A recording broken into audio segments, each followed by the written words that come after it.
ஸ்தோத்தரிக்கிறோம் ஆண்டவரே. உம்மை நன்றியோடு கூட உம்மை துதிக்கிறோம், ஸ்தோத்தரிக்கிறோம், ஆராதிக்கின்றோம் அப்பா. காலையில் இருந்து இந்நேரம் வரை எங்களை கண்ணின் மணி போல பாதுகாத்து வந்த கிருபைக்காக உமக்கு கோடான கோடி நன்றியை ஏறடிக்கிறோம் தகப்பனே. இந்த நாளிலும் கூட எங்கள் ஒவ்வொருவரையும் இந்த ஜூம் மீட்டிங் வழியாக இணைத்து உம்மை போற்றவும், ஸ்துதிக்கவும், ஆராதிக்கவும் நீர் செய்த மாபெரும் கிருபைக்காக உமக்கு கோடான கோடி நன்றியை செலுத்துகிறோம். துதிக்கு பாத்திரரே, உம்மை துதிக்கின்றோம். துதியில் மகிழ்வோனே, உம்மை துதிக்கின்றோம்.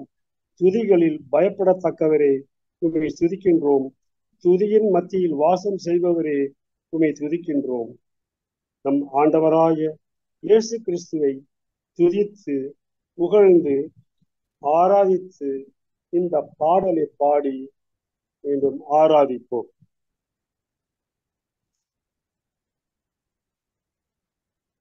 மகிமையின் நம்பிக்கையே மாறிடாத என் இயேசையா, உம்மை அல்லோ பற்றி கொண்டேன், உலகத்தில் வெற்றி கொண்டேன்.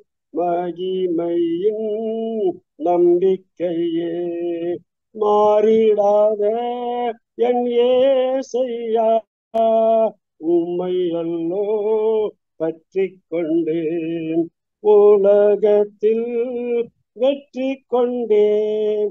துதித்து துதித்து மகிழ்ந்து புகழ்ந்து தூயவர் உம்மை நான் பாடுவேன். துதித்து துதித்து மகிழ்ந்து புகழ்ந்து தூயவர் உம்மை நான் பாடுவேன்.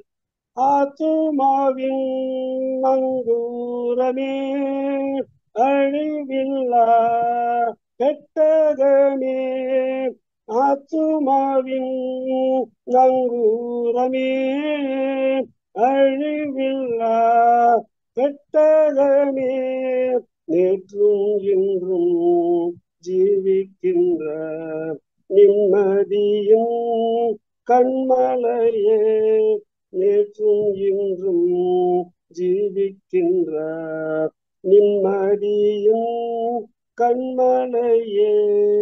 துதித்து துதித்து மகிழ்ந்து புகழ்ந்து தூயவர் உம்மை நான் பாடுவேன். துதித்து துதித்து மகிழ்ந்து புகழ்ந்து தூயவர் உம்மை நான் பாடுவேன்.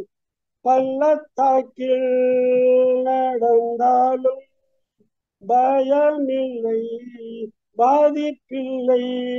பள்ளத்தாக்கில் நடந்தாலும் பயமில்லை, பாதிப்பில்லை. உன் குரலோ கேட்குதையா, உள்ளமெல்லாம் அன்பால் பொங்குதையா. உன் குரலோ கேட்குதையா, உள்ளமெல்லாம் அன்பால் பொங்குதையா. துதித்து துதித்து மகிழ்ந்து புகழ்ந்து தூயவர் உம்மை நான் பாடுவேன். துதித்து துதித்து மகிழ்ந்து புகழ்ந்து தூயவர் உம்மை நான் பாடுவேன். நல்மேய்ப்பரே நம்பிக்கையே, நானும் உந்தன் ஆட்டுக்குட்டி. நல்மேய்ப்பரே நம்பிக்கையே, நானும் உந்தன் ஆட்டுக்குட்டி. உம்மைத்தானே பின்தொடர்ந்தேன், உம் தோளில் தான் நான் இருப்பேன். உம்மைத்தானே பின்தொடர்ந்தேன், உம் தோளில் தான் நான் இருப்பேன். துதித்து துதித்து மகிழ்ந்து புகழ்ந்து தூயவர் உம்மை நான் பாடுவேன். துதித்து துதித்து மகிழ்ந்து புகழ்ந்து தூயவர் உம்மை நான் பாடுவேன்.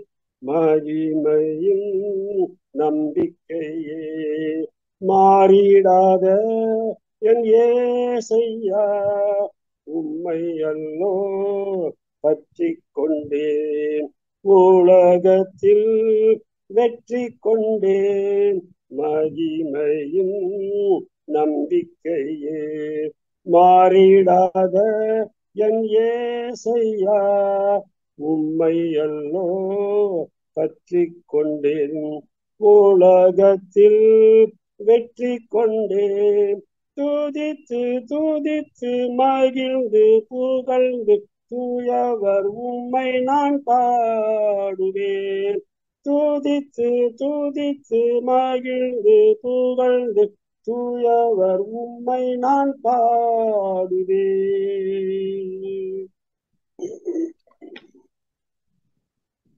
சாமுவேல் ஒரு கல்லை எடுத்து அதை மிஸ்பாவுக்கும் சொலாவுக்கும் நடுவில் நிறுத்தி ஆண்டவர் இதுவரை நமக்கு உதவி செய்தார் என்று கூறி அதற்கு எபெனேசர் என்று பெயரிட்டார்.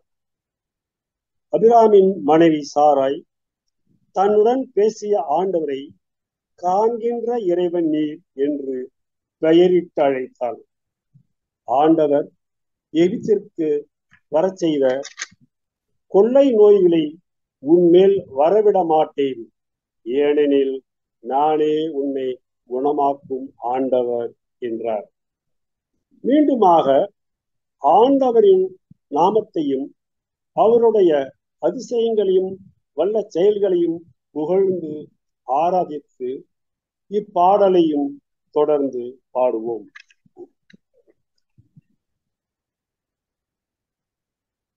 அன்பு கோருவேன் இன்னும் அதிகமாய் ஆராதிப்பேன் இன்னும் ஆர்வமாய் அன்பு கோருவேன் இன்னும் அதிகமாய் ஆராதிப்பேன் இன்னும் ஆர்வமாய் முழு உள்ளத்தோடு ஆராதிப்பேன் முழு பலத்தோடு அன்பு கூறுவேன் ஆராதனை ஆராதனை ஆராதனை ஆராதனை ஆராதனை ஆராதனை ஆராதனை ஆராதனை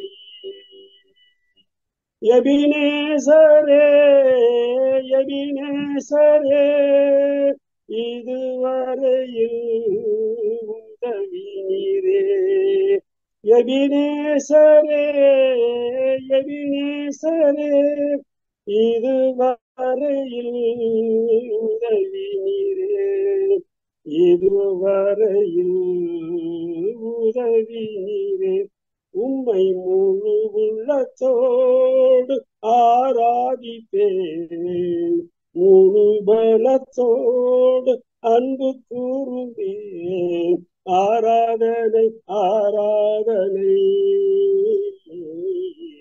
ஆராதனை ஆராதனை ஆராதனை ஆராதனை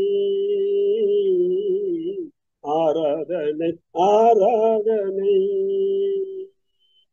எல்ரோயி எல்ரோயி என்னை கண்டீரே நன்றி ஐயா எல்ரோயி எல்ரோயி என்னை கண்டீரே நன்றி ஐயா என்னை கண்டீரே நன்றி ஐயா உண்மை முழு உள்ளத்தோடு ஆராதிப்பேன் முழு பலத்தோடு அன்பு கூறுவேன் ஆராதனை ஆராதனை ஆராதனை ஆராதனை ஆராதனை ஆராதனை ஆராதனை ஆராதனை யகோவாரப்பா யகோவாரப்பா சுகம் தந்தீரே நன்றி ஐயா. யகோவாரப்பா யகோவாரப்பா சுகம் தந்தீரே நன்றி ஐயா. சுகம் தந்தீரே நன்றி ஐயா. உன்னை முழு உள்ளத்தோடு ஆராதிப்பேன், முழு பலத்தோடு அன்பு கூறுவேன். ஆராதனை ஆராதனை ஆராதனை ஆராதனை ஆராதனை ஆராதனை ஆராதனை ஆராதனை. அன்பு கூறுவேன் இன்னும் அதிகமாய், ஆராதிப்பேன் இன்னும் ஆர்வமாய். அன்பு கூறுவேன் இன்னும் அதிகமாய், ஆராதிப்பேன் இன்னும் ஆர்வமாய். முழு உள்ளத்தோடு ஆராதிப்பேன், முழு பலத்தோடு அன்பு கூறுவேன். ஆராதனை ஆராதனை ஆராதனை ஆராதனை ஆராதனை ஆராதனை ஆராதனை ஆராதனை. இப்பொழுது இந்த செய்தி வேளையில் ஆண்டவருடைய வார்த்தைகளை தியானிக்கவும் பரிசுத்த ஆவியானவருடைய வல்லமை இறங்க வேண்டும் என்றும் இயேசு கிறிஸ்துவின் இனிய நாமத்தில் ஜெபிக்கின்றோம் எங்கள் ஜீவனுள்ள நல்ல தகப்பனே. ஆமேன் ஆமேன் ஆமேன் ஆமேன். தேங்க்யூ பா for leading worship. Praise the Lord. இந்த நாளிலும் கூட நாம் தொடர்ந்து வேதத்திலிருந்து சில காரியங்களை படிக்க போகிறோம். அதற்கு முன்பதாக ஒரு சிறிய ஜெபம் நாம் செய்வோம். எங்களை அதிகமாய் நேசிக்கிற எங்கள் தகப்பனே, எங்களுக்கு நீர் பிரகாசம் உள்ள மனக்கண்களை தந்துள்ள நாங்கள் ஜெபிக்கிறோம். இந்த நாளிலுமாய் கூட சத்திய வேத வசனத்தை நாங்கள் தியானிக்கிற பொழுது கர்த்தர் எங்களோடு கூட பேச நாங்கள் ஜெபிக்கிறோம். இயேசுவின் நாமத்தில் ஜெபிக்கிறோம் எங்கள் நல்ல பிதாவே. ஆமேன் ஆமேன். கடந்த வாரம் உங்களோடு கூட நான் பகிர்ந்து கொள்ளும் பொழுது மனம் புதிதாகுதல் என்கிற தலைப்பிலே நாம் ஆரம்பித்தோம். மனம் புதிதாகுதல், அதாவது ரினியூவல் ஆஃப் த மைண்ட் அப்படின்ற சப்ஜெக்ட்ல நம்ம ஆரம்பித்தோம்.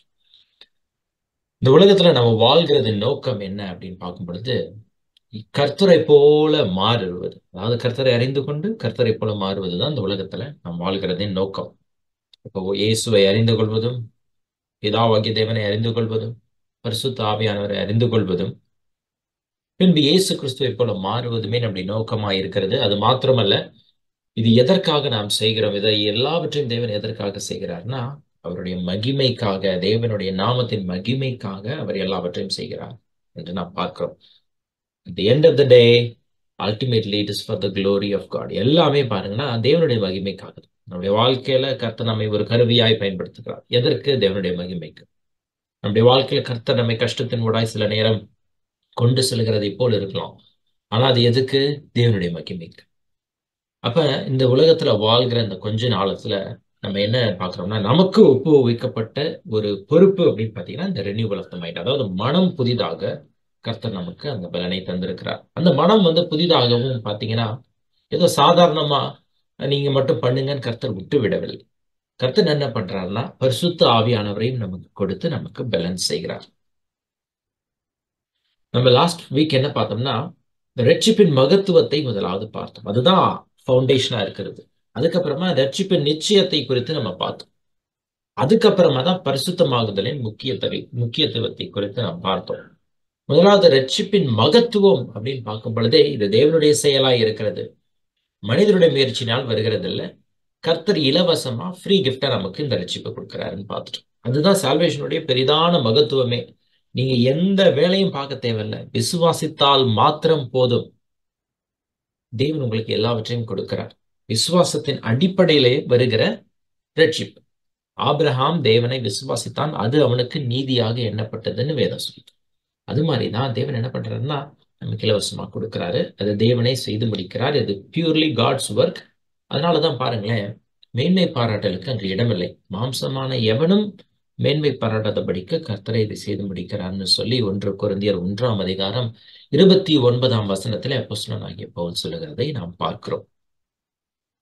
அடுத்து என்னன்னு பாத்தீங்கன்னா, ரட்சிப்பின் நிச்சயம். இப்படி பெற்ற ரட்சிப்பை, இலவசமாய் பெற்ற ரட்சிப்பை, கர்த்தரே நமக்கு கொடுத்த ரட்சிப்பை நாம் இழந்து போக முடியுமா அப்படின்ற ஒரு கேள்வி வரும் பொழுது, ரட்சிக்கப்பட்ட எந்த விசுவாசிக்கும் இந்த ஒரு கேள்வி வருகிறது. அப்படி வரும் பொழுது ரட்சிப்பை நாம் இழக்க முடியாத காரணம் என்னவென்றால், அது தேவனுடைய வார்த்தையிலே நிலை கொண்டிருக்கிறது, தேவனுடைய வாக்கு தத்துவத்திலே அது நிலை கொண்டிருக்கிறது, தேவனுடைய உடன்படிக்கையிலே அது நிலை கொண்டிருக்கிறது என்று நாம் பார்த்தோம். அது மாத்திரமல்ல, திஸ் இஸ் காட்ஸ் பிளான். தேவன் எவர்களை முன் அறிந்தாரோ, தேவன் அவர்களை தம்முடைய குமாரனுடைய சாயலுக்கு ஒப்பாய் இருப்பதற்காக முன் அறிந்திருக்கிறார், முன் குறித்திருக்கிறார். எவர்களை முன் குறித்திருக்கிறாரோ அவர்களை தேவன் அழைத்திருக்கிறார். இவர்களை அழைத்தாரோ தேவன் அவர்களை நீதிமானாக்கி இருக்கிறார். இவர்களை தேவன் நீதிமான் ஆக்கினாரோ அவர்களை தேவன் மகிமைப்படுத்தியும் இருக்கிறார் என்று நாம் பார்த்தோம். It's an unbreakable chain, and because it is God's plan, the salvation that we freely received from God Father is guaranteed and it eternally secured. Eternally insured, brother. அப்படின்னு சொல்லிதான் அப்போஸ்தலனாகிய பவுல் சொல்லுகிறதை பார்க்கிறோம். அது மாத்திரமல்ல, வேதத்துடைய பல பரிசுத்தவான்கள் எழுதும் பொழுதும் ரட்சிப்பு நிச்சயத்தை குறித்து அவர்கள் சொல்லுகிறதை பார்க்கிறோம். கடைசியா பரிசுத்தமாகுதலின் முக்கியத்துவத்தை குறித்து பார்த்தோம். அப்ப நான் ஏற்கனவே சொன்னபடி கிருபையினால் வருகிறது. இது காட்ஸ் பிளானா இருக்கிறது. இது தேவனுடைய வாக்குத்தத்தின் அடிப்படையில வருகிறது. அதனாலதான் சால்வேஷன், திஸ் கிரேட் சால்வேஷன் அப்படின்னு சொல்லி இவ்வளவு பெரிதான ரட்சிப்புன்னு தமிழ்ல வருகிறது. சால்வேஷனுடைய நிச்சயத்தை குறித்தும் பார்த்தோம். ரட்சிப்பு கட்டாயம் உண்டு. விசுவாசித்தால் மாத்திரம் போதும், தேவன் உங்களை பரலோகத்துக்கு கொண்டு போவார். இட்ஸ் ஸ்கேண்டலஸ் தான். என்னடா அது விசுவாசிச்சா போதுமா, ஏன் எதையுமே நான் பண்ண வேணாமா அப்படின்றது பாருங்களேன், உங்களை திங்க் பண்ண வைக்கிறது. பார்த்தீங்களா, ஒரு பிரமிக்க வைக்கிறது, ஆச்சரியத்துக்குள்ளாக நடத்துகிறது. அதுதான் பார்த்தீங்கன்னா ரட்சிப்பினுடைய மேலான மகத்துவமே. அதை புரிஞ்சுக்கிட்டோம்னாலே போதும், இது கர்த்தருடைய செயல் அப்படின்னு புரிஞ்சுட்டோம்னாலே இது எல்லாவற்றையும் நம்ம அறிந்து கொள்ளலாம். இப்ப ரட்சிப்பை கொடுத்துட்டாரு கர்த்தர். சரி, இப்ப பரிசுத்தமாகுதல் வருகிறது. இப்ப ஏற்கனவே கர்த்தர் நம்மை பரிசுத்தமாக்கி விட்டார். அதுதான் ரட்சிப்பு. எவர்களை நீதிமான் ஆக்கினாரோ அவர்களை தேவன் மகிமைப்படுத்தி இருக்கிறார், மகிமையும் படுத்திட்டார். இல்ல, it's all in past tense. அதுதான் பாத்தீங்களா ரட்சிப்பு. அது மாத்திரமல்ல, ஆபிரகாம் தேவனை விசுவாசித்தான், அது அவனுக்கு நீதியாக எண்ணப்பட்டது. It was credited to him as righteousness. அப்ப பாஸ்ட் டென்ஸ்ல செஞ்சு முடிச்சிட்டார். டிகிரியை வாங்கி கர்த்தர் கொடுத்துட்டார். நீங்க என்ன டிகிரி படிக்கணும்னு நினைக்கிறீங்களோ, நீங்க என்ன பிஎஸ்சி படிக்கிறீங்களா, எம்எஸ்சி படிக்கிறீங்களா, பிஹெச்டி படிக்கிறீங்களா, எல்லாத்தையும் கர்த்தர் என்ன பண்றாரு, கொடுத்துறாரு ஃபர்ஸ்ட். அப்புறமா தான் என்ன பண்றாருன்னா he helps. அதுக்கப்புறமா தான் கொஞ்சம் கொஞ்சமா கற்றுத் தருகிறார், பரிசுத்தத்தை கற்றுக் கொடுக்கிறார். அதுதான் பாருங்க சாங்டிபிகேஷன். இந்த சாங்டிபிகேஷன் என்னன்னா, உள்ளான மனித நிலையிலே நாம் பரிசுத்தமாகி விட்டோம், சரீரத்திலே வாழ்ந்து கொண்டிருக்கிறோம், சரீரமும் மறுரூபமாகணும், மாம்சமும் மனதும் மறுரூபமாகணும். அதுக்காக தான் அந்த உலகத்துல வச்சிருக்கிறார். உள்ளான மனிதன் ஆவி ஆத்மா சரீரமா இருக்கிறான். சரீரத்துல நம்ம பாவத்துல ஃபுல்லா மறுரூபமாகல, பாவத்துல இருக்கிறோம். உள்ளான மனிதன் மறுரூபமாகி விட்டான். இப்ப இந்த ஆத்மா என்ன பண்ணுகிறது, தேவனுக்கு உகந்ததாய் சில காரியங்களை செய்யலாம், தன்னுடைய சித்தத்தை தேவனுக்கு உகந்ததாய் செலுத்தலாம், இல்லை என்றால் மாம்சத்துக்கு ஏதுவாக செலுத்தலாம். அப்ப ரெனியூவல் ஆஃப் மைண்ட் என்னன்னா, it is a process of always choosing Christ. எப்பொழுதுமே கிறிஸ்துவை நாம் தெரித்துக் கொள்வதுதான் the renewal of the mind. இப்போ உடனே நடந்துருமா பிரதர்? இல்ல. இப்ப சின்ன வயசுல ஹேண்ட் ரைட்டிங் சொல்லி தருவாங்க. ஃபர்ஸ்ட் எடுத்தோடனே அழகா கர்சிவா எழுதிடுவோமா? இல்ல. ஃபர்ஸ்ட் ஒரு நோட்டை போட்டு, எங்க அம்மாலாம் சொல்லி தருமா, நோட்டை போட்டு அதுக்கப்புறமா அதுல லைன் இருக்கணும். ஃபர்ஸ்ட் நோட்ல லைன் இருக்கும், அழகா எழுதி எழுதி பழகுவோம். அப்புறம் ஏற்கனவே அங்க மேல எழுதியிருப்பாங்க, அதை பார்த்து நம்ம எழுதுவோம். எழுத எழுத எழுத என்ன ஆகுது அப்படின்னு பாத்தீங்கன்னா, அப்படியே என்ன ஆகுதுன்னா, அப்படியே ஒரிஜினாலிட்டிக்கு வந்துடுது. அவங்க எப்படி அழகா எழுதியிருக்காங்களோ அதே மாதிரி நம்மளும் ஃப்ரீயா கர்சிவா ஹேண்ட் ரைட்டிங் அழகா எழுத முடியாது. அப்போ கொஞ்சம் கொஞ்சமா பழக பழக என்ன ஆகுதுன்னா, இட் பிகம்ஸ் பெர்ஃபெக்ட். ஃபர்ஸ்ட் ஒரு சின்ன குழந்தை சர்க்கிள் போடுதுன்னு வச்சுக்கோங்களேன். ஒரு வட்டத்தை உரைய சொல்லும் பொழுது அந்த குழந்தை என்ன பண்ணுதுன்னா, அழகா ஒரு சின்ன வட்டத்தை போடும் போது அது வட்டமாவே இருக்காது, ரொம்ப கோணமானதா இருக்கும். ஆனா போக போக அந்த அழகா அந்த சர்க்கிள் போடும்போது அப்படியே பியூட்டிஃபுல்லா அந்த சர்க்கிள் வருது. அந்த போர்ட்ல அழகா சர்க்கிள் போடும்போது சூப்பரா வந்துடுது. எங்க மேத்ஸ் டீச்சர் ஒருத்தர் போர்ட்ல அழகா சர்க்கிள் போடுவாரு பாருங்க, அப்படி சல்லுன்னு சுத்துவாரு, பெர்ஃபெக்டா சர்க்கிளா அங்க நிற்கும். ஸோ அது மாதிரி தான் என்னன்னு பாத்தீங்கன்னா, பிராக்டிஸ்ல தான் அது என்ன வருகிறது. அதுக்காக தான் அந்த சாங்டிபிகேஷனை கர்த்தர் கொடுத்திருக்கிறார். அப்ப இந்த பரிசுத்தமாய் நம்ம வாழும் பொழுதுதான் தெரியுது எவ்வளவு கஷ்டமா இருக்குது. அப்ப தேவனை தரித்து இயேசுவை தரித்துக் கொள்ளும் பொழுதுதான் தெரியுது எவ்வளவு கஷ்டமா இருக்கிறது. ஏன்னா மாம்சம் என்ன பண்ணுது? எப்பொழுதுமே மாம்சத்தை தரித்துக்கொள்ள தூண்டிக் கொண்டே இருக்கிறது, ஏவிக்கொண்டே இருக்கிறது. அந்த போராட்டம் மாம்சம் ஆவிக்கு விரோதமாகவும் ஆவி மாம்சத்துக்கு விரோதமாகவும் போராடுகிறதை நாம் பார்த்து கொண்டே வருகிறோம். ஆனாலும் பாருங்களேன், இதுல என்ன பியூட்டினா, தேவன் எவர்களை அறிந்தாரோ அவர்களை என்ன பண்றாருன்னா, நம்முடைய குமாரனுடைய சாயலுக்கு ஒப்பாய் இருப்பதற்காக முன்குறித்திருக்கிறார்னா, கொஞ்சம் கொஞ்சமா அவரே என்ன பண்றாரு? வணைகிறார். நீங்க மாத்திரம் அழகா ஹேண்ட் ரைட்டிங் எழுத வேண்டாம் பிரதர், நீங்க மாத்திரம் தனியா சர்க்கிள் போட கஷ்டப்பட வேண்டாம் brother. It's a progressive process தான், but it is a partnership with the holy spirit. மீட்கப்படும் நாளுக்கென்று முத்திரையாய் பெற்ற பரிசுத்த ஆவியானவரை நமக்கு கொடுத்து கற்றுக் கொடுக்கிறார். பாத்தீங்களா? கொஞ்சம் கொஞ்சமா வணைகிறார். அதுதான் பாத்தீங்கன்னா the beauty of sanctification. God is helping us. God is providing us with the situations and circumstances in our life so that we can come up and glorify God. அதாவது நம்முடைய வாழ்க்கையில சந்தர்ப்பங்களையும் சூழ்நிலைகளையும் கர்த்தர் கொடுத்து நம்மை வணைகிறார். கஷ்டமான சூழ்நிலை வரும் பொழுதுதான், அதுல இருந்து மேற்கொள்ளும் பொழுதுதான் நமக்கு கொஞ்சம் தைரியம் வருது இல்லையா? இதுவரைக்கும் நம்ம ஒரு கஷ்டமான இதை நம்ம எதையுமே செய்யாத பொழுது அது திடீர்னு நம்மளால செய்ய முடியாது. வெயிட் ஒரு 20 கேஜியை தூக்க சொல்றாங்கன்னு வச்சுக்கோ. இது வரைக்கும் நீங்க வெயிட்டே தூக்குனது இல்லைன்னா 20 கேஜியை தூக்க முடியுமா? ஃபர்ஸ்ட் 5 கேஜியை தூக்கி பழகுவோம், அப்புறம் 10 கேஜி, அப்புறம் 15, அப்புறம் 20 கேஜியை தூக்குறதுக்கு நமக்கு பலன் உண்டாகி இருக்கிறது. அது மாதிரி தான் பாருங்களேன், கர்த்தர் கொஞ்சம் கொஞ்சமாய் படிப்படியாக கர்த்தர் நமக்கு கற்றுக் கொடுக்கிறார். இதுதான் பாத்தீங்கன்னா renewal of the mind, sanctification, so that God can build our character. அதுதான் பாத்தீங்கன்னா பார்ட் 1. என்ன பாத்தீங்கன்னா, God is building our character. தேவன் நம்மை நற்குணசாலி ஆக்குகிறார். இப்ப இந்த நற்குணசாலி ஆக்கும் பொழுது இது எப்படி நடக்கிறதுன்னு பாத்தீங்கன்னா, கர்த்தர் உங்களோடு கூட பேசுகிறார். சில காரியத்தை உங்க வாழ்க்கையில சில சந்தர்ப்பங்களையும் சூழ்நிலையும் கொண்டு வந்து நிறுத்தி அப்படி கார்னர்ல செக்மேட் பண்றாரு கர்த்தர். அப்ப என்ன பண்றோம்னா, நம்ம ஆஹா, இது கர்த்தர் இப்படி நமக்கு சொல்லித் தராரே, இதை நம்ம புரிந்து கொள்ளணுமே, நம்ம இருதயம் கடினப்பட்டு கிடக்கிறதே, இதை நம்ம மாற்றணுமேன்னு சொல்லி நமக்கு ஒரு எண்ணம் வரும் பொழுது நம்ம அதுக்கு கீழ்ப்படிஞ்சு கிறிஸ்துவை தரித்து கொண்டோம்னா நம்மள என்ன பண்றோம்னா, we are accepting God's disciplining. ஆண்டவர் நம்மை உருமாற்றி நம்மளை நற்குணசாலி ஆக்குகிறதை நாம் ஏற்றுக்கொள்கிறோம். ஒருவேளை என்னதான் செக்மேட் வச்சாலும் அதெல்லாம் நான் ஒத்துக்கவே மாட்டேன், நான் தான் ஜெயிப்பேன், மாம்சத்தை தான் ஜெயிக்க வைப்பேன் அப்படின்னு சொல்லும் பொழுதுதான் இருதய கடினம் வருகிறது.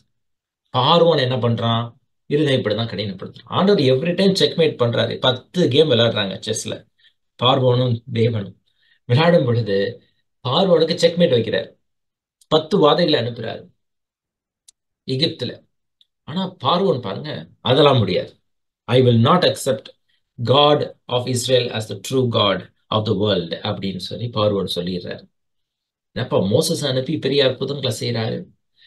அப்படியும் அவனுடைய இருதயம் மேலும் மேலும் கடினப்பட்டு கடைசியில் என்ன பண்றான் பாருங்க, தன்னுடைய சொந்த மகனையும் இழந்து போயிட்டான். அப்படி இருந்தும் என்னது, தன்னுடைய சொந்த மகனையும் அந்த இழந்து போனதுக்கு அப்புறமா இருதயம் கடினப்பட்டு செங்கடல் வரைக்கும் துரத்துறான் பார்வோம். But he is not yielding. அந்த ஈல்டிங்ன்ற வார்த்தை பார்த்தீங்கன்னா விட்டு கொடுக்கிறது கர்த்தருக்கு. அப்ப he is not yielding to God's disciplining. He was not yielding to God's guidance. He was not listening to what God is saying. C.S. Lewis தான் சொன்னார். என்ன சொன்னார் பார்த்தீங்கன்னா, God speaks to us in our whispers. இல்லையா? நம்ம God's whispers us in our pleasure. நமக்கு சந்தோஷங்களும் நமக்கு சில காரியங்கள்லாம் வரும் பொழுது நம்ம God is whispering us. ரொம்ப சாதாரணமா பேசுறாரு. ஆனா when we face suffering and pain, it is God's loudspeaker to wake up a deaf world அப்படின்றார். என்ன சொல்றாங்கன்னா, God, when we go through pain, when we go through suffering, when we go through difficult times in life, it is God's wake up call. என்ன? To wake up call that I am here, you need to come to me அப்படின்னு சொல்லி C.S. Lewis சொல்றார். அது மாதிரி தான் God is speaking to us many times. நம்முடைய வாழ்க்கையில பார்க்கும் பொழுது நமக்கு சில கஷ்டமான சூழ்நிலைகள் வரும் பொழுது தேவன் இதிலிருந்து எனக்கு என்ன கற்றுக் கொடுக்க விரும்புகிறாருன்றத பார்க்க கத்துக்கிட்டீங்கன்னு வச்சுக்கோங்க. That is the key. That is the secret of renewal of the mind. What is God telling me at this time, at this place in my life? I'm going through some difficult time. Yes, there are challenging situations in my life, but what is God telling me? Why is God letting me go through this? அப்படின்னு சொல்லி நம்ம புரிஞ்சுக்கிட்டோம்னு வச்சுக்கோங்களேன். அதுதான் என்ன பார்த்தீங்கன்னா renewal of the mind. உடனே நமக்கு என்ன பண்ணிடுவோம், அப்படியே we will yield ourselves to God will completely submit ourselves to God and God will guide us and protect us. அதுதான் பார்த்தீங்கன்னா ரினியூவல் ஆஃப் த மைண்டோடைய சீக்ரெட்டாக இருக்கிறது. ஸோ அதை நம்ம என்றைக்குமே மறந்து போயிடக்கூடாது. கர்த்தர் நமக்கு ஏதோ ஒரு காரியத்தை கற்றுக் கொடுக்கிறார், தேவனே எனக்கு கற்றுக் கொடுங்க அப்படின்னு சொல்லி நம்ம ஒப்பு கொடுத்துட்டோம்னா அது நன்மையான காரியமாய் கர்த்தர் முடிய பண்ணுவார். இப்ப மனம் புதிதாக பார்க்கும் பொழுது ரோமருக்கு எழுதுற நிருபம் 12ஆம் அதிகாரத்துல அப்போஸ்தலனாகிய பவுல் என்ன சொல்றாருன்னா, நீங்க பிரபஞ்சத்துக்கு ஒத்த வேஷம் தெரியாமல், do not put on the world, do not put on flesh.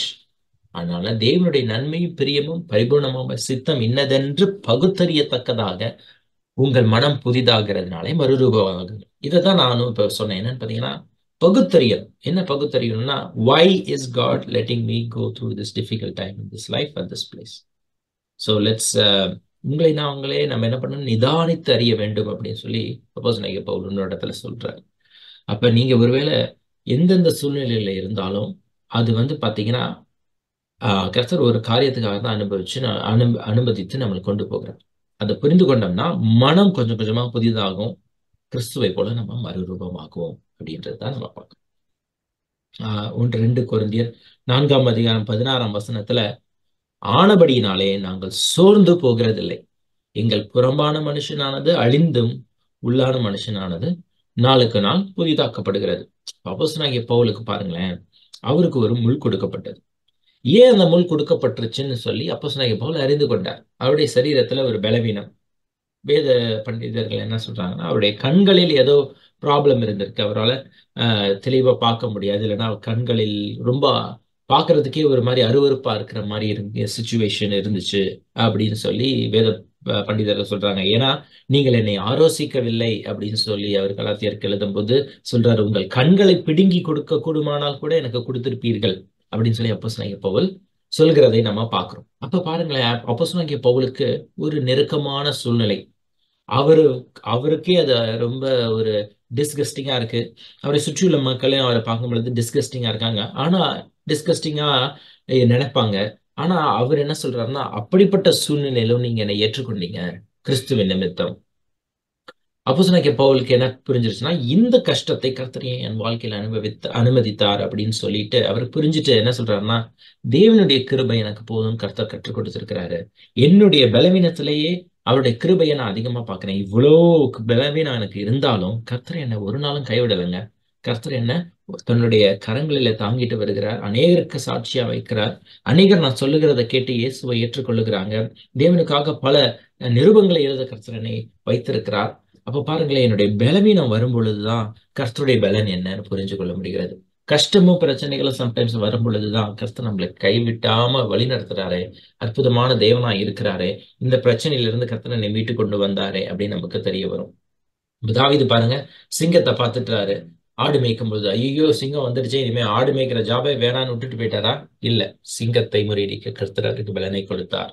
அதே மாதிரி கரடி வந்துச்சு, ஐயோ பிரச்சனை வந்துருச்சே, எதுக்கு ஆண்டவரே இந்த பிரச்சனை கொண்டாடுறீங்க, இந்த தீமையை என் வாழ்க்கையில ஏன் அனுமதித்தீங்க அப்படின்னு சொல்லிட்டு அங்க அவர் சோக சங்கீதத்தை எழுத என்ன பண்றாரு, கரடியையும் வென்றெடுக்கிறார். ஒரு நாள் வந்தது, கோலியாத்தை கர்த்தர் சந்திக்க வைத்தார். கோலியாத்தை பார்க்கும் பொழுது அவ்வளவு பெரிய அரக்கனா இருக்கிறான், சிங்கத்துக்கும் கரடியையும் விட பல மடங்கு அரக்கனா இருக்கிறான். பார்த்த உடனேயே கர்த்தர் என்ன சொல்றான்னா, ஒன்றுமே கிடையாதுங்க, கர்த்தர் என்னை சிங்கத்தின் வாயிலிருந்து விடுதலையாக்கினார், கர்த்தர் என்னை கரடியினுடைய வாயிலிருந்து விடுதலையாக்கினார். இங்க பாருங்க, இந்த கோலியாத் எம்மாத்திரம், தேவனை தூஷிக்கிற கோலியாத் எம்மாத்திரம் என்று சொல்லி ஒரே ஒரு குளம், 5 குளங்கள் எடுத்துட்டு வந்தாரு, ஒரே ஒரு குளங்கள் போதும், ஒரே ஒரு கல்லிலேயே கோலியாத் மடிந்து போனான் என்று நம்ம பார்க்கிறோம். இப்போ பாத்தீங்கன்னா, God is preparing you, God is molding you, God is building your character. அதுதான் பாத்தீங்கன்னா மனம் புதிதாகுது. டக்குன்னு நடந்துராது, ஒவ்வொரு ஸ்டெப்பா தான் நம்ம நடக்க முடியாது. டக்குன்னு நம்மளால டிகிரி வாங்கிட முடியாது, டக்குன்னு நம்மளால எக்ஸாம் ஓவர் நைட்டா படிச்சு எக்ஸாம் பாஸ் பண்ண முடியாது. நம்ம ஊர்ல ஆனா பாஸ் பண்றாங்க, லாஸ்ட் மினிட்ல ஏதோ படிச்சு எப்படியாவது பாஸ் பண்ணிடுறாங்க.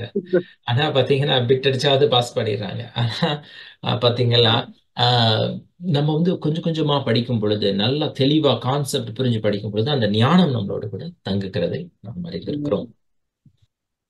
சோ இந்த காட் பில்ட்ஸ் அவர் கேரக்டர்ல நம்முடைய நற்கிரியைகளை தொடங்கினவரே இயேசு கிறிஸ்து தான். அதாவது உலகத்துல உள்ளவங்களை விடுங்க, இயேசுவை ஏற்றுக்கொண்டு மறுபடி பிறந்தவர்களுக்குள்ள அவர் நற்கிரியைகளை செய்ய தொடங்கிட்டார். அதை என்ன பண்றாருன்னா கிறிஸ்துவின் நாள் பரியந்தம் முடிய நடத்துவார் என்று நம்பி God began this project and he will take it to the completion. He will take it to the finish line. அதுதான் வந்து சத்தியம். நித்திய ஜீவனை அளிப்பேன் என்பதே அவர் நமக்கு பண்ணின வாக்குத்தத்தமா இருக்கு. அது மாதிரி எல்லாமே பாருங்களேன் வாக்குத்தத்தின் அடிப்படையில இருக்கிறது. நம்ம வேணா ப்ராஜெக்ட் தொடங்கிட்டு விட்டுட்டு வந்துடலாம். இப்ப நம்ம சென்னைக்கு போகும்போது தாம்பரத்துல இருந்து சென்னை போகும்போது நிறைய ஃபிளைஓவர்ஸ் அப்படியே பாதி கட்டிட்டு அப்படி நிக்கிறத நம்ம பாக்குறோம். அது அப்படியே ப்ராஜெக்ட் பாதியில விட்டுட்டு போயிட்டாங்க. ஆனா நற்கிரிகளை தொடங்கினவர் கிறிஸ்துவின் நாள் பரியந்தம் முடிய நடத்துவார் என்பது வாக்குத்தத்தம். அதை கட்டாயம் செய்து முடிக்கிறவர் கர்த்தர் என்று நம்ம பார்க்கிறோம். அவர் அசைன்மெண்ட்டை பாதியா சப்மிட் பண்றவர் கிடையாது. ஃபுல்லா நீட்டா சப்மிட் பண்ற ஆண்டவர் தான் நம்முடைய கர்த்தராகிய இயேசு கிறிஸ்து. அப்புறம் நாம் என்ன பண்ணியிருக்கிறோம்னா நற்கிரிகளை செய்கிறதற்கு தான் நம்ம கிறிஸ்து இயேசுக்குள் சிருஷ்டிக்கப்பட்டு தேவனுடைய செய்கையா இருக்கிறோம் அப்படின்னு சொல்லி நம்ம பார்த்தோம். இதுக்கு ஒரு எக்ஸாம்பிள் என்ன பார்த்தோம்னா குயவன் என்ன பண்ணுகிறாருன்னா அந்த களிமண்ணை எடுத்து அதை அப்படியே வணைக்கிறார். அது கையில அப்படி கெட்டு போகும்போது அந்த களிமண்ணை தூக்கி குப்பையில போட்டுறாம திரும்ப வச்சு அடிச்சு அதுக்கு இன்னும் கொஞ்சம் தண்ணியை ஊற்றி அழகா திரும்ப என்ன பண்றாரு இன்னும் கொஞ்சம் களிமண்ணெல்லாம் சேர்த்து ஆட் பண்ணி அழகா கன்சிஸ்டண்டா கொண்டு வந்து அவருடைய கைகள்ல அவருடைய இதுக்கு எப்படி வணைய முடியுமோ அதுக்கு ஏத்தாப்புல வணைக்கிறார். இதுக்கு எரேமியாவை என்ன பண்றாரு ஒரு குயவன் வீட்டுக்கு கொண்டு போய் அங்க பார்க்க வைக்கிறார். பார்க்க வச்சு இந்த சட்டி பானையெல்லாம் வணையறத வைக்கிறாரு. நான் உங்க கையில இப்படி இருக்கிறேன் அப்படின்னு நீங்க வந்து என் கையில இப்படி இருக்கிறீங்க, குயவன் கையில இருக்கிற களிமண்ணை போல இருக்கிறீங்க அப்படின்னு சொல்லி அவர் காண்பித்து கொடுக்கிறார். அதே மாதிரி இஸ்ரவேல் ஜனங்கள் என்ன பண்றாரு அந்த ஊரை விட்டு சிதறடிக்கிறாரு. கொஞ்ச காலம் கழிச்சு இந்த இஸ்ரவேல் ஜனங்கள்லாம் என்ன பண்ணிட்டாங்க தேவனுக்கு விரோதமா பாவம் செஞ்சு போயிட்டாங்க. அந்த களிமண் எடுத்துக்கொண்டு போய் வெளியில வனாந்திரத்துல போய் உடைச்சிட்டு வா அப்படின்றாரு எரேமியா கிட்ட. அது மாதிரி என்ன பண்ணிடுறாரு களிமண்ணை உடைச்சிட்டாரு. அப்புறம் திரும்பியும் கர்த்தர் என்ன பண்றாரு புதிய களிமண்ணா உருவாக்குறாரு. ஸோ அது மாதிரி தான் பாருங்களேன் God is not giving up on his people. God is continuously and constantly working அப்படின்றத நம்ம பார்க்கிறோம். அதாவது உடைக்கப்பட்ட களிமண்ணா இருந்தாலும் அதிலிருந்தும் கர்த்தர் என்ன பண்ணுகிறார்னா நமக்கு புதிய ஜீவனை கொடுக்க வருகிறார். உலர்ந்த எலும்பா இருந்தாலும் உயிர் பெற செய்கிறவர். மரித்த மனிதன் பாவத்துல மரித்த மனிதனையும் கிறிஸ்துக்குள்ளாக உயிரோடு எழுப்புகிறவர் தான் நம்முடைய கர்த்தர். எழுப்பி நடத்தி முடியவே நடத்துகிறவர் நம்முடைய ஆண்டவர். இந்த எக்ஸாம்பிள்ஸ் நம்ம பார்த்துட்டோம். லாஸ்ட் வீக் பாத்தீங்கன்னா இந்த ஆபிரகாமினுடைய வாழ்க்கையில இருந்து சில எக்ஸாம்பிள்ஸை பார்த்தோம் இல்லையா? அது ஞாபகம் இருக்குதான்னு தெரியல. இந்த ஒரு இன்சிடென்ட் உங்களுக்கு இந்த இன்சிடென்ட் உங்களுக்கு ஞாபகம் இருந்தா சொல்லுங்க என்ன லாஸ்ட் வீக் நம்ம பார்த்தோம் அப்படின்னு.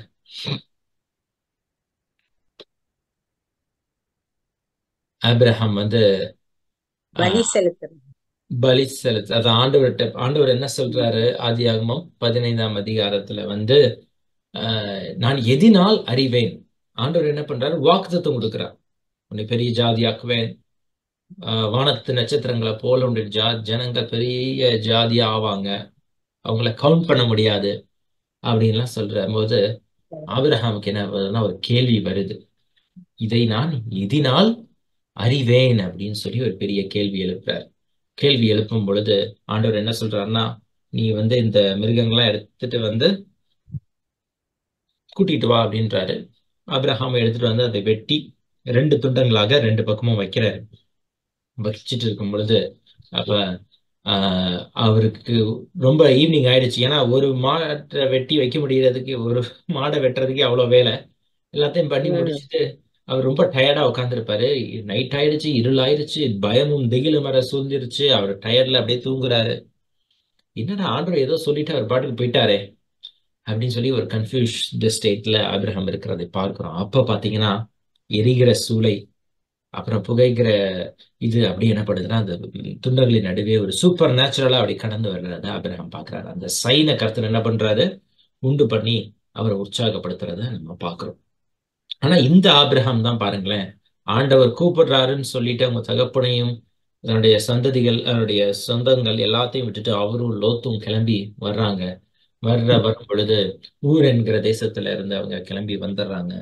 வந்ததுக்கு அப்புறமா ஆபிரகாம் அப்பெல்லாம் ஆண்டவர் வந்து ஆபிரகாமோட பேசிக்கிட்டு தான் இருக்கிறாரு. அப்பப்போ தோன்றி பேசுறாரு. இருந்தாலும் அவருக்கு பலவீனம் கன்ஃபியூஷன் வருது. அப்புறம் வந்து 15ஆம் அதிகாரத்துல இப்படி சொல்றாரு.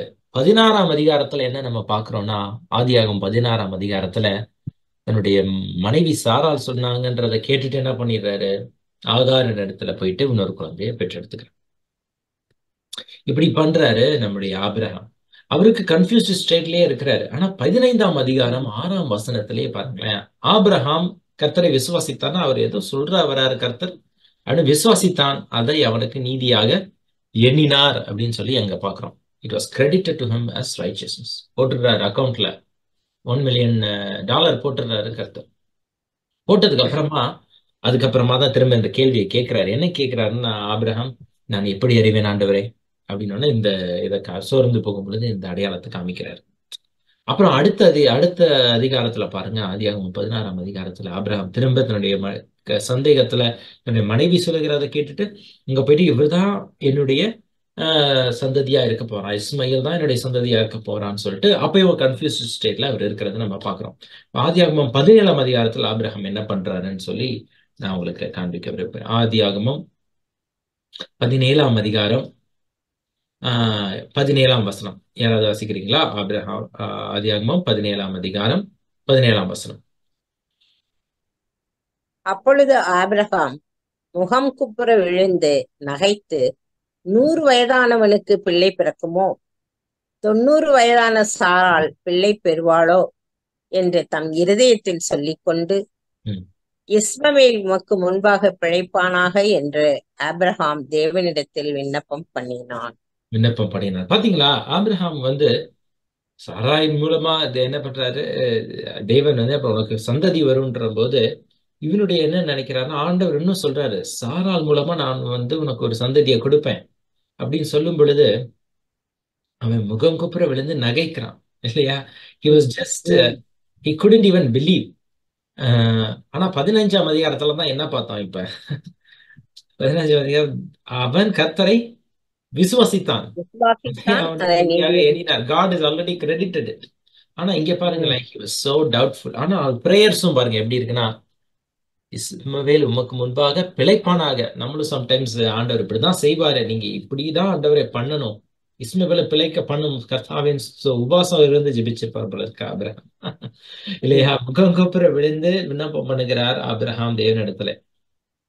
ஆனா திரும்ப ஆண்டவர் என்ன சொல்றாரு, அப்பொழுது தேவன், உன் மனைவியாகிய சாரால் நிச்சயமாய் உனக்கு ஒரு குமாரனை பெறுவாள், அவனுக்கு ஈசாக்கு என்று பெயரிடுவாயாக, என் உடன்படிக்கையை அவனுக்கும் அவனுக்கு பின்வரும் அவன் சந்ததிக்கும் நித்திய உடன்படிக்கையாக ஸ்தாபிப்பேன் அப்படின்னு சொல்லிட்டு என்ன பண்றாரு, வாக்குத்தத்தம் பண்றாரு. ஆனாப்பா நீ இஸ்மவேலுக்காக விண்ணப்பம் பண்ணியா, அதுக்காகவும் நான் உனக்கு பதில் தரேன். ஏன்னா God always answers prayers, right? இஸ்மவேலுக்காகவும் நீ செய்த விண்ணப்பத்தை கேட்டேன், நான் அவனை ஆசீர்வதித்து அவனை மிகவும் அதிகமாக பழுகவும் பெருகவும் பண்ணுவேன், அவன் 12 பிரபுக்களை பெறுவான், அவனை பெரிய ஜாதியாக்குவேன் அப்படின்னு சொல்லி அங்க தேவன் சொல்லுகிறதை நம்ம பார்க்கிறோம். இப்படி சொல்லிட்டு இருக்கும் பொழுது அடுத்து பாத்தீங்கன்னா ஆதியாகமம் 18ஆம் அதிகாரத்துல நம்ம சாரா என்ன பண்றாங்கன்னு சொல்லி நம்ம பார்ப்போம். 10ஆம் வசனத்துல இருந்து வாசிங்க. அப்பொழுது அவர், ஒரு உற்பவ காலகட்டத்தில் நிச்சயமாய் உன்னிடத்திற்கு திரும்ப வருவேன், அப்பொழுது உன் மனைவியாகிய சாராளுக்கு ஒரு குமாரன் இருப்பான் என்றார். சாராள் அவருக்கு பின்புறமாய் கூடார வாசலில் இதை கேட்டுக்கொண்டிருந்தார். ஆபிரகாமும் சாராளும் வயது சென்று முதிர்ந்தவர்களாய் இருந்தார்கள். ஸ்திரீகளுக்குள்ள வழிபாடு சாராளுக்கு நின்று போயிற்று. ஆகையால் சாராள் தன் உள்ளத்திலே நகைத்து, நான் கிழவியும் என் ஆண்டவன் முதிர்ந்த வயதும் உள்ளவருமான பின்பு எனக்கு இன்பம் உண்டாயிருக்குமோ என்றாள். அப்பொழுது கர்த்தர் ஆபிரகாமை நோக்கி, சாராள் நகைத்து நான் கிழவியாயிருக்க பிள்ளை பெறுவது மெய்யோ என்று சொல்வானேன்? கர்த்தரால் ஆகாத காரியம் உண்டோ? உற்பவ காலத்தில் உன்னிடத்திற்கு திரும்பி வருவேன், அப்பொழுது சாராளுக்கு ஒரு குமாரன் இருப்பான் என்றான். பாருங்களேன், ஃபர்ஸ்ட் ஆபிரகாம் நகைக்கிறாரு.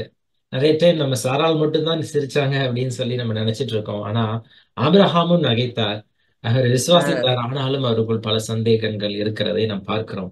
ஆனா கர்த்தர் சொல்றாரு பாருங்களேன், அடுத்த வருஷம் வரும் பொழுது சாராளுக்கு ஒரு குழந்தை இருக்கும் அப்படின்னு சொல்லிட்டு அவர் ப்ராமிஸ் பண்றாரு.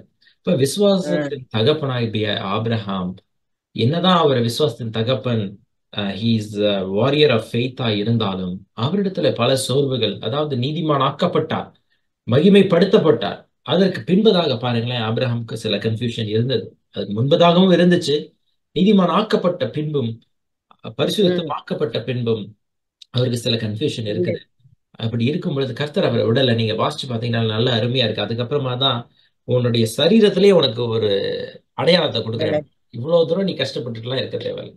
இவ்வளவு நேரம் நீ கன்ஃபியூஷன் பண்ணிட்டு இருக்க வேணாம். இந்த போய் விருத சிறுத்தனத்தை உனக்கு அடையாளமா கொடுக்குறேன், நான் உனக்கு பண்ணுகிற உடன்படிக்கை. ஏன்னா ஃபர்ஸ்ட் இந்த மாதிரி ஒரு உடன்படிக்கை அடையாளத்தை காமிச்சாரு. ஃபர்ஸ்ட் பேசி பார்த்தாரு கர்த்தர். அதுக்கப்புறம் சூப்பர் நேச்சுரல் ஐடென்டிபிகேஷனை காமிச்சாரு. அப்பயும் கொஞ்சம் கன்ஃபியூஷனா இருந்தாரு. ஆபிரகாம் வேற எதுக்காகலாம் ஜெபம் பண்ணிட்டு இருந்தாரு. அப்புறம் கடைசியில என்ன பண்ணிட்டாருன்னா விருத சேதனத்தை வச்சுக்கோ. Next time when you look at your own body, you will know that okay, God has promised it will come to pass. God has promised it will come to pass. God has promised it will come to pass. இன்னைக்கும் பாருங்களேன், ரட்சிப்பு நிச்சயம் நமக்கு உண்டுனா இருதயத்துல நமக்கு கர்த்தர் விருத சேதனம் பண்ணிட்டு என்ன சொல்றாருன்னா it will come to pass. நித்திய ஜீவனை அளிப்பேன் என்பதே கொடுத்த வாக்குத்தத்தம். கஷ்டம் வருகிறதா தைரியமா இருங்க, பிரச்சனை வருகிறதா தைரியமா இருங்க, துன்பத்தின் ஊடாய் கர்த்தர்களை கொண்டு போறாரா தைரியமா இருங்க, கன்ஃபியூஷன் வருதா, சேலஞ்ச் வருதா தைரியமா இருங்க அப்படின்னு சொல்லிட்டு கர்த்தர் நம்மை வணைகிறார். பாத்தீங்களா, நமக்குள்ள கொஞ்சம் கொஞ்சமா கேரக்டர் பில்ட் பண்றாரு. ஆபிரகாமுக்கு பில்ட் பண்ண மாதிரி அதே மாதிரி கடைசியில தேவன் அற்புதமாய் அவருக்கு ஈசாக்க கொடுக்கிறாரு. பாத்தீங்களா, 11 வயசு இருக்கும் பொழுது அவங்களுக்கு கரெக்டா ஒரு குழந்தை பிறக்கிறது. சாரா பாட்டி ஆயிட்டாங்க, அந்த ஆபிரகாம் வந்து தாத்தா ஆயிட்டாரு. ஆனாலும் கர்த்தர் என்ன பண்றாரு, அவருடைய வாக்குத்தத்தின் அடிப்படையிலே வருகிறது. நம்மளாம் ரட்சிக்கப்பட்டு பரலோகத்துக்கு போறதுக்கு வாய்ப்பே கிடையாது. ரட்சிக்கப்பட்டு இன்னைக்கு நம்ம கிறிஸ்தவங்களா சர்ச்சுக்கு போனாலும் பாவத்துல நம்ம தான் இருக்கிறோம், பாவம் செய்கிறோம். நமக்கு எல்லாம் பரலோகம்ன்றதை நினைச்சு பார்க்கவே முடியாது. If God is going to judge us based on our acts, எல்லாமே அழுக்கான கந்தையா இருக்கிறது. ஆனாலும் மனிதனால் இது கூடாதுதான், கர்த்தரால் எல்லாம் கூடும் சொல்லிட்டு கர்த்தரை என்ன பண்றாருன்னா நமக்கு இதை செய்து முடிக்கிறார். ஆகாதவைகளை எல்லாம் என்ன பண்றாரு, ஆக்கி காண்பிக்கிறார். இல்லாதவைகளை இருக்கிறவைகளாக கர்த்தர் அழைக்கிறார். அதுதான் வந்து தேவன் செய்கிறது. ஆனா இந்த அழைக்கிற இந்த சமயத்துல God is building the character. பாத்தீங்களா, ஆபிரகாமுடைய டோட்டல் இதுவே மாறிடுச்சு. கடைசியில ஆதியாகமம் 22ஆம் அதிகாரத்துல உன்னுடைய மகனை பலி செலுத்த வா, கொண்டு வா அப்படின்றாரு ஈசாக்க. தைரியமா போறாரு. நானும் பிள்ளையாண்டானும் மேலே போயிட்டு திரும்ப வருவோம்னு நம்பிக்கையோட சொல்லிட்டு போறாரு. அதே மாதிரி கீர்த்தனத்தினுடைய மகனை கூட்டிக் கொண்டு வந்தார் ஆபிரகாம். எவ்வளவு பெரிய அற்புதமாய் தேவன் வழி நடத்துறார் பாத்தீங்களா. இது எல்லாமே எடுத்துக்காட்டாய் நமக்கு இருக்கிறது. அன்றைக்கு இன்னைக்கு ஆபிரகாம பாத்தீங்களா, உங்க தேவன் வந்து நரபலி கேட்கிற தேவன் அப்படின்னு சொல்லி குற்றம் சாட்டுகிறார்கள் கிறிஸ்தவ தெய்வத்தை, கிறிஸ்தவத்தின் கடவுளை. ஆனா தேவன் நரபலி செலுத்துறதுக்காக அங்க வர சொல்லல. தன்னுடைய குமாரனாகிய கிறிஸ்துவை சிலுவையில வந்து நமக்காக இலவசமாய் கொடுக்க போகிறார் அப்படின்றதுக்கு ஒரு அடையாளமா தான் விசுவாசம் தகப்பனை அன்னைக்கு பயன்படுத்தி இருக்கிறாரு. அங்க அன்னைக்கும் பாருங்களேன், ஒரு ஆடு, தேவனே உண்டு பண்ணி வச்ச ஒரு ஆடை தான் இன்னைக்கு ஆபிரகாம் பலி செலுத்திட்டு வந்தாரு மோரியா மலையில. அதே மாதிரிதான் கர்த்தர் இன்னைக்கு என்ன பண்றாரு, he's building our character, so when the situation and circumstance comes we will be bold and strong for Christ என்று நாம் பார்க்கிறோம். இது பைபிள் ஸ்டடி இவருடைய வாழ்க்கையில, ஆபிரகாமுடைய வாழ்க்கையில இருந்து. அடுத்து யோசேப்பினுடைய வாழ்க்கையில இருந்து நம்ம என்ன பாக்குறோம்னா, அவரை மாதிரி டிப்ரெஷனுக்குள்ள போன ஒருத்தரையும் நம்மால் பார்த்திருக்கவே முடியாதுங்க. யோசேப்பு பழைய ஏற்பாட்டுல அவர் என்ன ஒரு விஷன் பாக்குறாரு. சூரியன், சந்திரன், நட்சத்திரம் எல்லாம் என்ன பண்ணுது, அவருக்கு தாழ விழுந்து பணியுது அவருக்கு முன்பதாக. இந்த விஷயம் எல்லாம் பார்க்கும் பொழுது அவர் என்ன பண்ணிட்டாருன்னா, எல்லாருமே நீ என்னப்பா அவ்வளவு பெரிய ஆளா அப்படின்னு சொல்லி யோசிப்ப ரிஜெக்ட் பண்றாங்க. He was in rejection. அவரை குழியில தூக்கி போடுற, கொஞ்சம் யோசிச்சு பாருங்களேன், குழியில நம்மளை தூக்கி போட்டா, இப்ப நம்ம எல்லாம் இருக்கிற நம்ம கூட உள்ள பசங்க எல்லாம் சேர்ந்து ஒரு நாள்ல என்ன குழியில தூக்கி போட்டா, என்ன டைட்டஸ் இப்படி பண்றீங்களே அப்படின்னு நான் வந்து மனம் சோர்ந்து போயிட மாட்டேனா, இல்லைன்னா என்ன பிரதர்லயே என்ன கைவிட்டுட்டீங்களே அப்படின்னு நான் சொல்லி மனம் சோர்ந்து போயிருப்பேன். ஆனா யோசிப்பாருங்க, தன்னுடைய சொந்த சகோதரர்கள் அவரை குழியில தள்ளுறாங்க. அப்ப அவர் ரொம்ப டிப்ரெஷனுக்குள்ள போயிருப்பாரு. அது மாத்திரம் இல்ல, அவரை வந்து அடிமையா வைக்கிறாங்க. ரெப்ரபரேஷன், அப்புறம் வந்து ரீபர்கஷன். பாத்தீங்கன்னா அவரு வந்து பரிசுத்தமா இருக்கிறாரு, பாவம் செய்யாம இருக்காரு பொறுத்து அவருடைய வீட்டுல. ஆனாலும் பாருங்களேன், அங்கேயும் அவருக்கு ஜெயில் தான் கிடைச்சிச்சு. அப்ப எவ்வளவு தூரம் சோர்ந்து போயிருப்பாரு. என்னப்பா நம்ம நல்லது தானே செய்யறோம், எல்லாமே இப்படி தீமையா முடியுதே, தீமை தீமை தீமைன்னு சொல்லி ரொம்ப சோர்ந்து போயிட்டாரு நம்முடைய யோசேப்பு. ஆனா அவருடைய கேரக்டரை கர்த்தர் பில்ட் பண்ணிட்டே இருக்கிறார். அந்த கஷ்டம், அந்த எக்ஸ்ட்ரீம் ப்ரெஷர், எக்ஸ்ட்ரீம் ஸ்ட்ரெஸ், இது எல்லாம் வரும்பொழுது கர்த்தர் அவர் பில்ட் பண்றாரு. கடைசியில பாத்தீங்கன்னா எகிப்துல ஹி இஸ் செகண்ட் இன் கமாண்ட்ல கர்த்தர் உட்கார வச்சாரு. பெரிய ஆசீர்வாதம், பெரிய இது. நீங்க நினைக்கிறீங்க அரசியல் பொசிஷன், நம்ம கவுன்சிலரா இருக்கிறதே கஷ்டம்தான், அவ்வளவு ஸ்ட்ரெஸ் இல்லையா? ஆபீஸ்ல நம்ம மேனேஜரா இருக்கும் பொழுதே அவ்வளவு ஸ்ட்ரெஸ். ஏன்னா இவர் அட்மினிஸ்ட்ரேஷன்ல இருக்கும் பொழுது, அட்மினிஸ்ட்ரேட்டிவ் பொசிஷன்ல இருந்தாலே சும்மா நம்மளால சாதாரணமா ஸ்ட்ரெஸ் ஹேண்டில் பண்ண முடியாது. ஆனா நமக்கு கஷ்டமான சூழ்நிலைகள், இக்கட்டான சூழ்நிலை கொஞ்சம் கொஞ்சமா பழக்கப்படுத்தி அப்படியே ஸ்ட்ரெஸ்ல இருந்து நம்ம எப்படி ஹேண்டில் பண்றதெல்லாம் கர்த்தர் என்ன பண்றாரு, நமக்கு சில காரியங்களை கற்றுக் கொடுக்குறாரு. அப்புறமா அடுத்த ஸ்டேஜுக்கு கொண்டு போறாரு. அது மாதிரிதான் யோசேப்பினுடைய வாழ்க்கையில அவரை இந்த மாதிரியான சூழ்நிலை எல்லாம் கொண்டு போயிட்டு நீடிய பொறுமை. ஏன்னா அவரை ஏமாத்துனாங்க, பீட்ரையல் பண்ணாங்கல்ல. அவரை நான் உனக்கு பானபாத்திரக்காரன் என்ன சொல்றேன், நான் உனக்கு போய் ராஜா கிட்ட சொல்றேன் அப்படின்லாம் சொல்றாரு. ஆனா அவர் ராஜாவை மறந்துடுறாரு. இந்த மாதிரி எல்லாருமே மறந்து போயிடுறாங்க. ஆனாலும் அங்க நீடிய பொறுமையா இருக்கு. 20 He was going வருஷம் through சிறைக்கு. betrayal, was being through என்ன சொல்றது, ஒரு சீட்டிங் பண்ணிட்டாங்கல்ல. இந்த மாதிரி எல்லாமே அவர் வாழ்க்கையில பாக்குறாரு. கடைசியில when he was able to take wise decisions when he was in the court of Pharaoh. அப்ப அந்த மாதிரி ஒரு அட்மினிஸ்ட்ரேட்டிவ் பொசிஷன்ல வைக்கிறதுக்காக தான் அவரை அங்க கொண்டு போனாங்க அப்படின்னு சொல்லி நம்ம பார்க்கிறோம். கடைசியா இந்த ஒரே ஒரு காரியத்தை மட்டும் நான் சொல்லி முடிக்க நான் விரும்புகிறேன். ஏன்னா இந்த ப்ராப்ளம் ஆஃப் ஈவில் அப்படின்னு சொல்லிட்டு உலகத்துல சொல்றாங்க. என்னன்னா உலகத்துல இவ்வளவு அக்கிரமம் இருக்குது, என் வாழ்க்கையில இவ்வளவு கஷ்டம் இருக்குது, நோய் வருகிறது, எனக்கு வாழ்க்கையில இவ்வளவு அனுமதி, இவ்வளோத்தையும் நான் ஏன் கஷ்டப்படணும், இப்படி இருந்துச்சுன்னா கடவுளே இல்லைங்க அப்படின்னு சொல்லி ஒரு கூட்ட ஜனங்கள் சொல்றாங்க. என்ன சொல்றாங்கன்னா, காட் எக்ஸிஸ்ட், தேவன் இருக்கிறாருன்னு வச்சுக்கோங்க. உலகத்துல இவ்வளவு கஷ்டங்கள், பிரச்சனைகள், சோதனைகள், பெயின்லாம் இருக்குது. மூணாவது என்ன சொல்றாங்கன்னா, இஃப் காட் இஸ் குட், தேவன் நல்ல தேவன் நீங்க சொல்றீங்க அப்படின்னா ஈவிலே இருக்கக்கூடாதுங்க. நான் தப்பு செய்யும் போது என் கையை வெட்டி இருக்கணுமே, நான் தீமை செய்ய போகும்போது என் காலை உடைச்சிருக்கணுமே அப்படின்லாம் சொல்றாங்க உலகத்துல. அப்ப கடைசியில அப்பனா காடே கிடையாதுங்க. God is there, God is not a good God, உங்க காட் ரொம்ப மோசமான தெய்வன் அப்படின்னு சொல்லிட்டு அப்படி ஒரு கூட்டங்கள் என்ன பண்றாங்க, உலகத்துல நடக்கிற பிரச்சனைகள், போராட்டங்கள் எல்லாம் வரும் பொழுது இதெல்லாம் எனக்கு வரவே கூடாது அப்படின்னு சொல்றாங்க. அந்த ஃபவுண்டேஷன் என்னன்னு பாத்தீங்கன்னா, எப்பொழுதுமே நான் அப்படியே எக்ஸ்ட்ரஸில இருக்கணும், சந்தோஷத்துல அப்படியே மிதந்துகிட்டே இருக்கணும் அப்படின்றதுதான் அவர்களுடைய எண்ணமா இருக்கிறது. அதுக்குதான் இந்த மாதிரி அப்போசிஷன் வரும்பொழுது செயின்ட் ஆகஸ்டின் என்ன பண்றாருன்னா, அவரு 4th centuryல இதுக்கு ஒரு எக்ஸ்பிளனேஷன் கொடுக்கிறாரு. ஆரிஜினி தேவன் ஈவலை உண்டு பண்ணலைங்க, தேவன் நல்லவர்களாதான் மனிதர்களை படைத்தாங்க. ஆனா மனிதர்கள் என்ன பண்றாங்க, அவங்க பாவத்தை செய்யறாங்க. அவங்க என்ன பண்றாங்க, தேவனுக்கு விரோதமா பாவம் செஞ்சதுனாலதான் உலகத்துல ஈவல், பெயின், சஃபரிங்லாம் வந்துச்சு. ஆனாலும் தேவன் இந்த ஈவல், பெயின், தீமை, அப்புறம் வலி, பிரச்சனைகள் இது எல்லாத்தையும் அப்படியே வந்தாலும் அதிலிருந்தும் நன்மைகளை கொண்டு வருகிறவர் நம்முடைய தேவனாகிய கர்த்தர் அப்படின்னு சொல்லிட்டு ஆகஸ்டின் சொல்றாரு. அதான் தியோடிசி, அதாவது தியோ அப்படின்னா காட், டிகே அப்படின்னா காட் இஸ் ரைச்சியஸ். உலகத்தில் இவ்வளவு பிரச்சனைகள் மனிதர்களால் வந்தாலும் கர்த்தர் அதிலிருந்தும் நன்மையை உண்டு பண்ணி அவருடைய திட்டத்தை நிறைவேற்றுகிறார் அப்படின்னு சொல்லிட்டு archbishop of Canterbury Saint Augustine சொல்லுகிறதை நாம் பார்க்கிறோம். அதாவது உலகத்துல நீங்க பார்க்கும் பொழுது ஆதாம் ஏவாள் பாவத்துல விழும் பொழுது God created them, God is good, so whatever God creates is also good, இல்லையா? அவர் என்ன சொல்றாரு, 7 நாள் உண்டு பண்ணிட்டு நல்லது, மனிதர்களை உண்டு பண்ணிட்டு வெரி குட் அப்படின்றார். So God created human in a perfect state of innocence. ஆனா according to ஆகஸ்டின் என்ன சொல்றாருன்னா, பாவம் விட்டுருங்க, தீமைகளை விட்டுருங்க, சஃபரிங்லாம் விட்டுருங்க, ஆனா ஃபர்ஸ்ட் என்ன வருதுன்னா ப்ரைடு தான் ஃபர்ஸ்ட் அப்படின்னு சொல்றாரு. என்னதான் ஃபர்ஸ்ட்? ப்ரைடு, மேட்டிமை தான் பெருமை அப்படின்றார். அதுக்கு என்ன சொல்றாருன்னா, ஆதியாகமம் 3ஆம் அதிகாரத்துக்கு போறாரு. இங்க போயிட்டு அவர் என்ன சொல்றாருன்னா, 3ஆம் அதிகாரத்துல அந்த 6ஆம் வசனம் தான் ரொம்ப முக்கியம். அப்பொழுது ஸ்திரீயானவள், அந்த விருட்சம் புசிப்புக்கு நல்லதும் பார்வைக்கு இன்பமும் புத்தியை தெளிவிக்கிறதுக்கு இச்சிக்கப்படத்தக்க விருட்சமுமாய் இருக்கிறது என்று கண்டு அதன் கனியை பறித்து புசித்து தன் புருஷனுக்கும் கொடுத்தாள், அவனும் புசித்தான் அப்படின்னு சொல்லி அங்க நம்ம பார்க்கிறோம். அப்பொழுது அவர்கள் கண்கள் திறக்கப்பட்டது, அவர்கள் தங்கள் நிர்வாணிகள் என்று அறிந்து அத்தி இலைகளை தைத்து தங்களுக்கு அரைக்கச்சைகளை உண்டு பண்ணினார்கள் அப்படின்னு சொல்லி அங்க இருக்கிறத நம்ம பார்க்கிறோம். அப்ப before they don't know evil, நன்மை தீமைன்னு கூட என்னன்னு அவங்களுக்கு தெரியாது. அப்ப தேவன் ஒண்ணு சொல்லுகிறார், இப்படி பண்ணாதீங்க அப்படின்னு.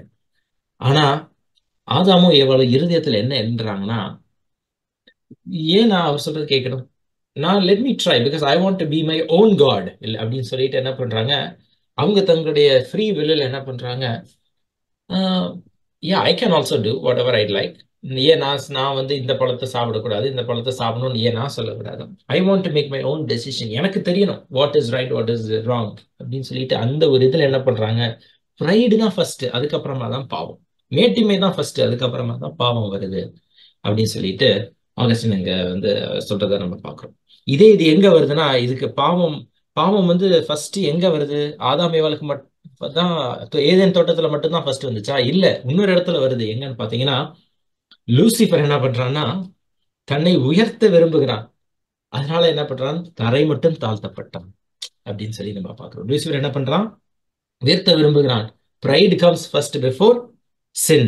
pride comes சரி. first before evil அப்படின்னு சொல்லி பார்க்கிறோம். அப்ப மனிதர்களுடைய செயல்களினால் உலகத்துல moral evil, natural evil, physical evil எல்லாமே உலகத்துல வந்துருச்சு. ஆனாலும் நம்முடைய கர்த்தர் என்ன பண்றாருன்னா, இந்த கஷ்டங்கள், பிரச்சனைகள், இது எல்லாவற்றையும் தன்னுடைய திட்டத்தையும் தன்னுடைய நோக்கத்தையும் நிறைவேற்ற பயன்படுத்துகிறார்.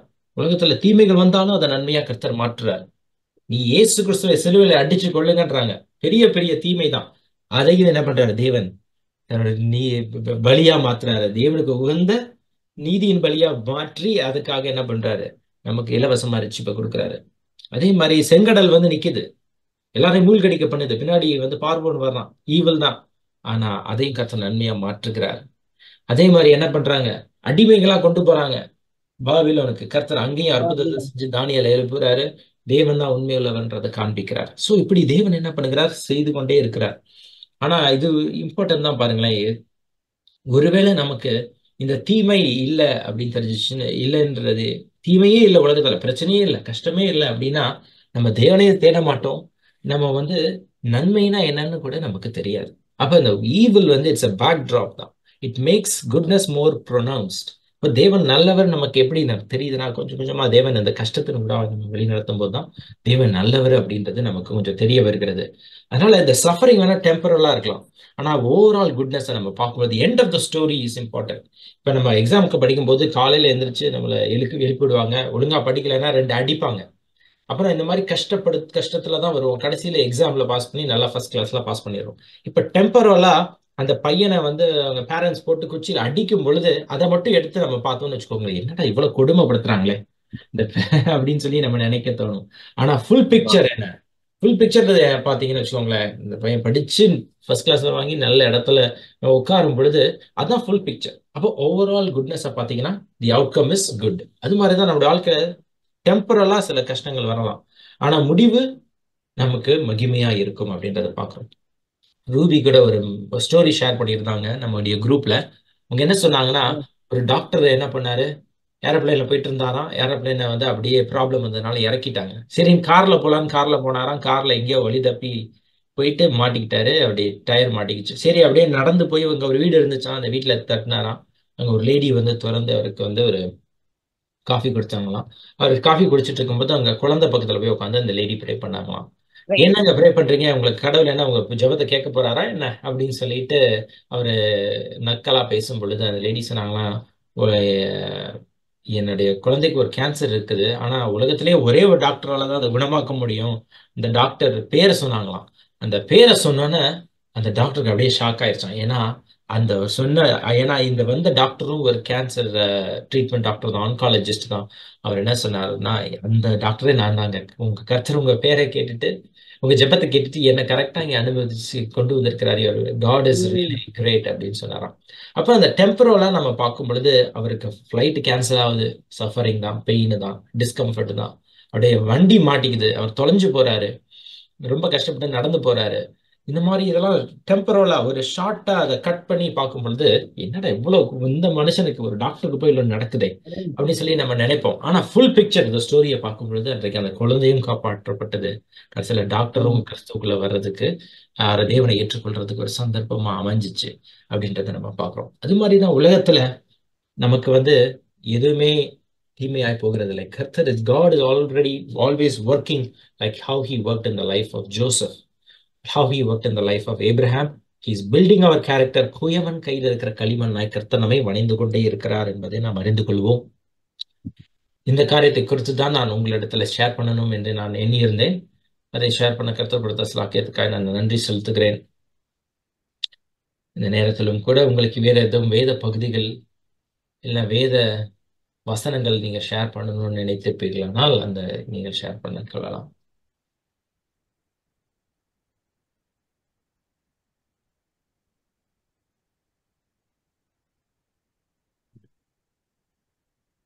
உலகத்தில் உபத்திரவம் உண்டு. நம்ம வாழ்க்கையில எவ்வளவோ கஷ்டம் எல்லாம் ஆண்டவர் கொடுக்கிறார். ஆனா அது கடைசியில ஆண்டவர் நம்மளுக்கு எல்லாம் நன்மையாக மாற்றுகிற தேவனாக இருக்கிறார். Amen. ஆனாலும் திடன் கொள்ளுங்க, நான் உலகத்தை ஜெயித்தேன். நாம் ஆண்டவரை நோக்கி மட்டும் பார்க்கணும். நம்மளும் ஜெயிப்போம் கடைசியில. Yes, correct. Amen. Praise the Lord. 1 பேதுரு 5ஆம் அதிகாரம் 10-11 வசனம் வாசித்து காண்பிக்கிறேன். கிறிஸ்து இயேசுவுக்குள் நம்மை தமது நித்திய மகிமைக்கு அழைத்தவராய் இருக்கிற சகல கிருபையும் பொருந்திய தேவன் தாமே கொஞ்ச காலம் பாடு அனுபவிக்கிற உங்களை சீர்படுத்தி ஸ்திரப்படுத்தி பலப்படுத்தி நிலைநிறுத்துவாராக. அவருக்கு மகிமையும் வல்லமையும் சதா காலங்களிலும் உண்டாயிருப்பதாக. ஆமென். Evil is temporal, goodness is eternal என்று நாம் பார்க்கிறோம். அதாவது நித்திய மகிமைக்கு அழைச்சிட்டாரு இல்லையா? இஸ் நித்திய மகிமைனா it is the eternal glory, eternal goodness. ஆனா கொஞ்ச காலம் பாடுகள் இந்த மாதிரி பிரச்சனைகள்லாம் எதுக்கு வருதுன்னா நம்மளை சீர்படுத்துறதுக்கு தான், நம்மளை கொஞ்சம் ஸ்திரப்படுத்துறதுக்கு தான், பலப்படுத்துறதுக்கு தான், அப்புறம் நம்மளை நிலைநிறுத்துறதுக்கு. அதுக்காக தான் கர்த்தர் கொடுத்திருக்கிறார், அனுமதிச்சிருக்கிறார். ஈவிலுக்கு God is not the source of evil. God is not the author of evil. But He's using those as a means to build our character so that we can be His glory. We can bring glory to His name.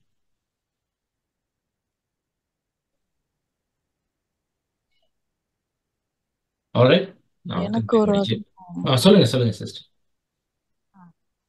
அன்றியும் அவருடைய தீர்மானத்தின்படி அழைக்கப்பட்டவர்களுக்கு தேவனிடத்தில் அன்பு கூறுகளுக்கு சகலமும் நன்மைக்கு எதுவாக வாசிக்கிறோம்.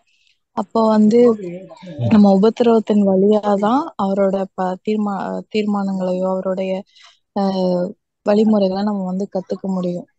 தாவீது சொல்லுவார் இல்லையா, நான் உபத்திரவப்பட்டது நல்லது, உபத்திரவப்பட்டதுனால பிரமாணங்களை உபத்திரவப்படுறதுக்கு முன்னாடி வழி தப்பி அலைந்து திருந்தேன், ஆனா உபத்திரவப்பட்டது நல்லது.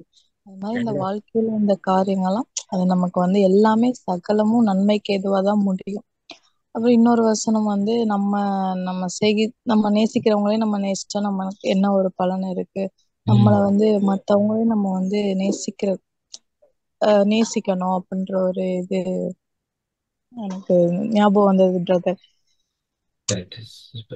அருமையான வசனம், சூப்பர் வேர்ஸ்.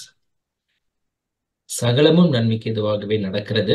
அது மாத்திரமல்ல, அதுக்கு அடுத்த வசனம் தான் சொல்றாரு, தேவனை அவர்களை முன் குறித்தாரோ, அவளை அழைத்திருக்கிறாரோ, அவளை முன்னறிந்தாரோ, அவளை மணாக்கி இருக்கிறார் அப்படின்னு. So it's really good. அப்புறம் கிறிஸ்துவின் அன்பை விட்டு நம்ம பிரிப்பவன் யார்? ஸோ எதுவுமே பிரிக்க முடியாது. ஸோ சகலமும் it works together for good. இங்கிலீஷ்ல நல்லா இருக்கு, எவ்ரிதிங் ஒர்க்ஸ் டுகெதர் ஃபார் குட்னா கொஞ்சம் பிரச்சனைகள் வரலாம், that is also working together for the ultimate good. அப்புறம் கொஞ்சம் சர்வுகள் வரலாம், சம்டைம்ஸ் பெரிய சந்தோஷங்கள் வரலாம். So it's a combination. கூட்டி கழிச்சு பாருங்க, அப்படிதான் equation is always for the glory of God.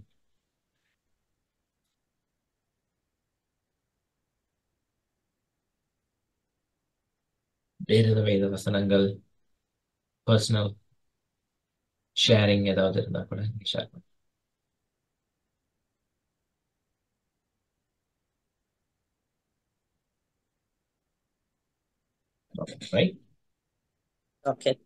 நாம் கண்களை மூடி ஜெபிப்போம். இந்த நாளிலும் வேதத்திலிருந்து சில காரியங்களை பார்க்க கர்த்தர் உதவி செய்திருக்கிறார்.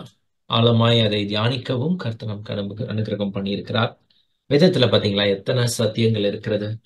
அதை தோண்ட ட்ரெஷரா வந்துகிட்டே இருக்குது இல்லையா? இதெல்லாம் நம்ம பார்க்கும் பொழுது பெரிய சந்தோஷம் தான். இது உலகத்துல இயேசுவை ஏற்றுக்கொள்ளாதவர்களுக்கெல்லாம் இந்த பாக்கியம் கிடைக்கல. நமக்கு கிடைச்சிருக்குதுன்னா கர்த்தருடைய கிருபை தான். அதுக்காக நம் தேவனை மகிமைப்படுத்துவோம். ஆண்டவர் நமக்கு எல்லாவற்றையும் கொடுத்துட்டார், பிரஸ்தாவனையும் கொடுத்துட்டார்.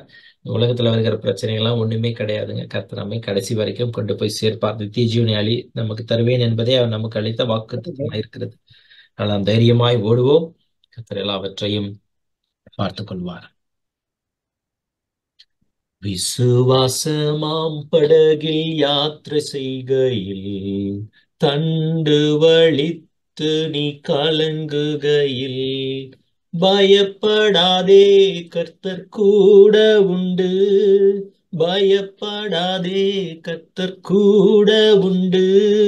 பரலோக துறைமுகம் சேரும் வரை, பரலோக துறைமுகம் சேரும் வரை அக்கரைக்கு யாத்திரை செய்யும் சீயோன் வாசியே, அலைகளை கண்டு நீ பயப்படாதே. அக்கரைக்கு யாத்திரை செய்யும் சீயோன் வாசியே, அலைகளை கண்டு நீ பயப்படாதே. காற்றினையும் கடலினையும் அதட்டிடும் இயேசு இப்படகிலுண்டு. காற்றினையும் கடலினையும் அதட்டிடும் இயேசு இப்படகிலுண்டு. அக்கரைக்கு யாத்திரை செய்யும் சீயோன் வாசியே, அலைகளை கண்டு நீ பயப்படாதே. அதிகமாய் நேசிக்கிற நல்ல தகப்பனே, இந்த நாளிலுமாய் கூட நம்முடைய வேத வசனங்களை தியானிக்க கர்த்தர் கொடுத்த ஸ்லாக்கியத்திற்காய் ஸ்தோத்திரம். கர்த்தாவே, எல்லாவற்றையும் நீர் நன்மைக்கு எதுவாக செய்கிறீரே, உமக்கு ஸ்தோத்திரம். ஒரு சுத்த ஆவியானவரையும் கொடுத்து எங்க கேரக்டரை பில்ட் பண்ணுகிறீங்களே, அதுக்காக உமக்கு நன்றி. உம்மை போல எங்களை மாற்றுகிறபடினால உமக்கு ஸ்தோத்திரம். உம்மை போல எங்களை மறுரூபமாக்குறபடினால உமக்கு ஸ்தோத்திரம். உமக்கு வளைந்து கொடுக்க கர்த்தர்களை கடுகிறவங்க பண்ணுங்க. நம்முடைய கையில இருக்கிற களிமண்ணாய் எங்களை நாங்கள் ஒப்பு கொடுக்கிறோம். கர்த்தர் தாமே பார்த்து கொள்ள நாங்கள் ஜெபிக்கிறோம். இயேசு கிறிஸ்துவின் நாமத்தினாலே ஜெபிக்கிறோம் எங்கள் நல்ல பிதாவே, ஆமென்.